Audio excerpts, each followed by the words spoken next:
what's up everybody and welcome back. So today I want to talk about the most overlooked and neglected profession in classic WoW. It's the fishing. Now according to my own polls, such as asking random players and doing polls in my streams, approximately 40% of classic WoW players neglect fishing, myself included until lately. Now, I've been playing this game since day 1, 2004. It was very long breaks in between, but still nonetheless. And I have always neglected fishing until this, the 20th anniversary iteration of the game. And I sure am regretting missing out on such a fun and important activity. Now, most people who ignored and neglected fishing, including myself, cited reasons of it being mundane, dragged out, time sink, that did not offer same benefits as cooking or first aid, for example. And it may seem that way at the first sight. But stick around and find out why fishing is a great way to make semi-passive income in current expansion and why it will be critical to have it in the upcoming TBC, which is why you should master it now. Alright, well let's start from the very beginning. Feel free to skip to any future chapter if you'd like. To be ready for TBC you will need fishing at level 300. It will take a bit of time to get there, but I will try to explain here the most productive, the most effective, and the fastest way of getting there. Now, leveling fishing is actually a pretty chill experience that doesn't require much travel or much moving at all. It's a perfect endeavor to do while watching a movie or scrolling through news headlines, or what I did while on a treadmill using a handheld console. Also, I made about 400 gold in the process while leveling fishing from 0 to 300. Now you always want to start in your capital city. Every capital city has a fishing trainer and a body of water to start fishing. Even the undercity you can fish in the green slime and catch things out of it and level your skill while fishing. Now don't expect to catch anything of value here, except the One Ring, which can be sold for some decent gold to collectors. The One Ring is a meme ring that can only be caught by fishing in the capital cities. Collectors like it and you'll probably sell it for decent money if you catch it. It's a very rare ring. Now you can level your fishing all the way to 150 without stepping out of the capital. Just don't forget to trade it to apprentice level at 75 so you can continue to accumulate skill points past 75 and towards 150. Also, don't forget to buy the fishing lures from the vendor. Having fishing lures throughout the journey of leveling fishing all the way to 300 will speed up the process tremendously. Lures are dirt cheap, always use them. At 150, you're halfway there. It's time to travel to Stranglethorn Vale and Booty Bay in particular. Now, to learn the expert fishing, you will need to buy a book for 1 gold from the old man Hemming, who is on the lowest level, on the lowest deck of Booty Bay. Once you have trained expert fishing, you can stay right there in Booty Bay and fish all the way to level 225. This is also where your catches start to bring some profit. While you can literally stand next to the old man Hemming and fish all the way to 225 without as much as moving an inch. I would recommend exploring the coast and fishing at the pools of fish, maximizing the chance of catching decent fish that can either be sold or used for alchemy recipes. Another option is to go straight to the Dustwallow Marsh and fish to 225 there. Why there? Because that's where the next level trainer is located. Once you're at 225, it's time to talk to Nat Bagel. He is located in Dustwallow Marsh, right over here. He will give you a quest, and this is where you're going to travel the most. Quest is to catch 4 different fishes in specific locations. The fishes are Feralus Ahi, found right here in Feralus, Misty Reed Mahi Mahi, found right here in the Swamp of Sorrows, Sartheris Striker from Desolus, caught here, probably slaughtered the pronunciation, and Savage Coast Blue Sailfish from Stranglethorn Vale, which is also found right here. Now, it took me less than 10 casts to catch each and every one of those quote-unquote rare fishes.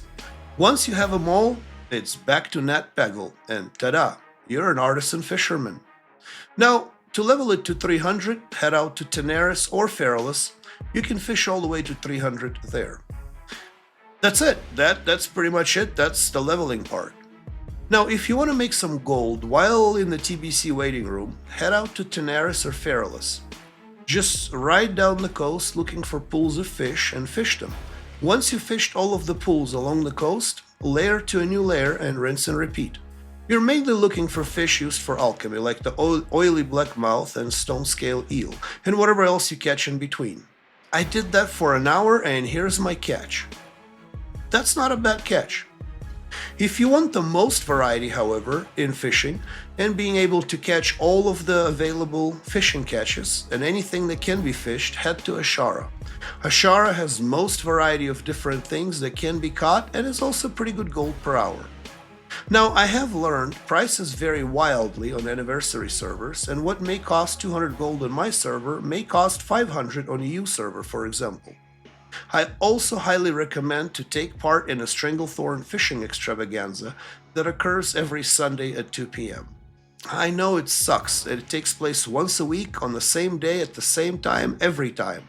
I wish at least it took place at different times or different days of the week so most people could participate.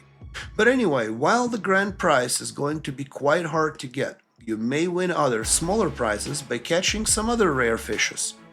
Here are other items that you can and should win by participating in the fishing extravaganza. Now that's pretty much it for the era fishing part of the game. Now let's talk about why fishing is going to be so important in the Burning Crusade. But before we do that, I have a very small favor to ask of you. If you find this video at all interesting or informative, please like it and especially subscribe to the channel. Help me hit my 1000 sub goal and become a full-fledged YouTube partner. It's free to do, that'll help me out tremendously. Thank you. Now, fishing is more important in the Burning Crusade than it is in Classic Era due to several gameplay additions and the increased demand for the high-end value fish for the endgame content. Now, in Era, fishing is mainly used for alchemy, while in TBC the profession truly opens up. To name a few places where fishing is going to be in high demand are the raid and dungeon consumables. There are going to be recipes including stamina and damage foods that only come from fishing. Introduction of dailies and the rewards. In TBC there will be 5 daily quests revolving around fishing, and of course the mode fishing, very important part. Now, fishing will also be made easier with quality of life improvement, like being able to track fish on the minimap. Much same like we can do now with herbs and the ores. To fish in the Outlands, you must have fishing skill of at least 305. But you always want to have the skill much higher, as the higher the skill is, there's a lesser chance that the fish will get away. The higher the skill, the more chances you will catch that fish. Here's an Outlands map with the zones showing minimum fishing needed to be able to fish in that particular zone. But remember, the higher the fishing skill is, the less chance the fish will get away. With all the plus fishing items, you're able to get fishing all the way to 527. Now, what should you fish for in the Outlands? Well, there are a few notable catches in the recipes that will be in high demand by other players. All of these are only available in the Outlands.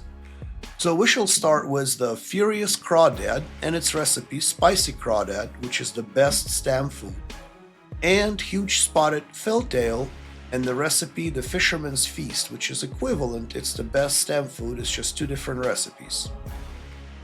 Spotted Felltail and the Felltail Delight, which is a slight downgrade, it's a 20 stam food, so it might not be in such demand as the prior two. Bloodfin Catfish and Broiled Bloodfin recipe, which is the Resistance recipe. Fig Luster Mudfish and the Grilled Mudfish recipe, that's the Agility food. Golden Darter and Golden Fish Sticks, it's the only food with the plus 44 to healing. Crescent Tail Skullfish and its recipe Skullfish Soup. It's a damage food for casters. Same as the Icefin Bluefish and the recipe Poached Bluefish. Different food or different recipe, but it's for the same crowd. And of course we have the Zangarial Sporefish and the recipe Blackened Sporefish. It's the stam and the 8 MP5. This is the only food that gives plus a 8 MP5 in the Burning Crusade expansion. Now, of course, you have the Motes of Water and Primal Water, which are going to go for the high amount of gold. So that's definitely something that fishing will be very useful for. And we have a somewhat of a meme item, a Golden Scale Vendor Fish. This one is kind of funny. It's a very rare gray item that vendors for 6 gold, hence its name. So while you may not think the gray item is of any good, but 6 gold is always nice. Now, the same floating wreckage will also spawn, just like in the era. And finally, the most elusive and desired, Mr. Pinchy. See, Mr. Pinchy can only be caught in the Highland mixed fish schools with 0.5% chance. If caught, he will grant you 3 wishes, with a 2-day cooldown between each wish. Except Mr. Pinchy does not know what wish will he grant. So he can spawn a level 70 mob that will fight for you for 10 minutes, or he can spawn a level 70 mob that will fight against you until one of you dies. Mr. Pinchy can also gift you a wrapped box of 5 mana and 5 healing potions, or he can give you a Flask of the Titans buff, which is 1200 health for 2 hours that lasts through death. He won't give you the flask, he'll give you the buff. Or he can give you the rarest of the rarest, a unique pet. Good luck. Now, there are obviously more things you can catch in the Outlands, but those are the most notable catches and the most valuable ones, at least that I could remember. Now guys, did I miss anything? Please tell me in the comments below. Now, fishing in the Burning Crusade is a certain and reliable source of income, and the profession itself is the utmost useful, especially compared to the classic era. Now, lastly, guys, please tell me if I had convinced you to take up on fishing profession, or if you already planned on it to do so anyway. I want to hear from you. Well, thank you for watching, and I'll see you in Outlands.